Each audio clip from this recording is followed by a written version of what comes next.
de Comissão Ouderenzaken e realmente me aguardo impactar para cifra que realmente te põe hópicos em perspectiva.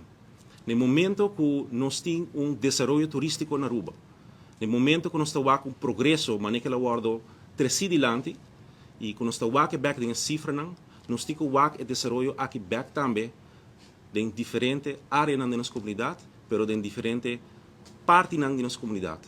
Nos adultos maior, mas nós tursa, está passando por de hobby pressão, poder de compra, está por de hobby pressão.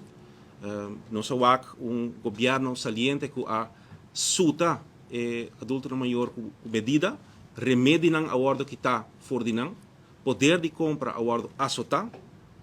Então, o comitê de cifra não em reunião aqui com ouderenzaken te bisa para custo de cuido de nos adultos maior, nós temos uma soma de 102 milhões. Então, eu remito para o mês, que te traspasso que nós recebemos. Ja? Nós estamos aqui com 2.000, basado em onderzoek, 2.825 pessoas, adultos maior, mister de cuido, 76% de pessoas aqui mister cuido na casa, ou está ganhando cuido na casa, 24% de saquinan está ganhando com adulto maior que lotico ganha cuido na zorginstelling. O qual nós temos para uma tendência alarmante com dupla vergrijzing, implicando que tem mais adulto maior que está chegando à idade de 65 anos, pero pessoas também que está entre 65 e 80 anos. Isso aí está ponendo uma pressão grande riba cuido e fora o custo de cuido para adulto maior. Den plano de governação do gabinete AVP Futuro tem prioridade também para adulto maior.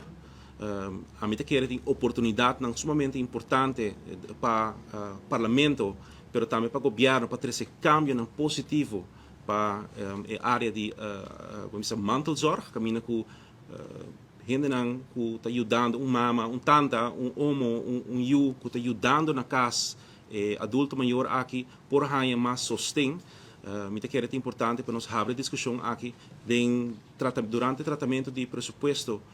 Nós elaborar e pensar que também o ministro a dona de conhecer que está na prioridade, pero a o que não como mira forma parte fijo da comissão aqui, me está sentindo como uma responsabilidade para nós vai vigilar isso aqui também, hope mais de cerca.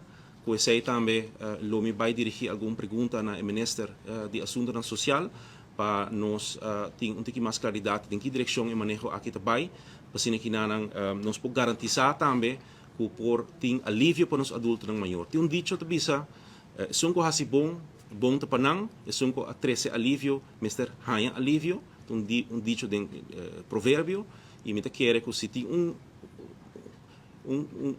grupo com 13 alívio para nós, nos adultos maior, com a nós dilante a construir o país aqui, então nós na nossa hora que não como parlamento, for uma fração jovem que nós está para que dá ao caso de aqui para que nós podemos garantizar que dengue ainda nos dilante adulto não por maior por ganhar sustento que não merece.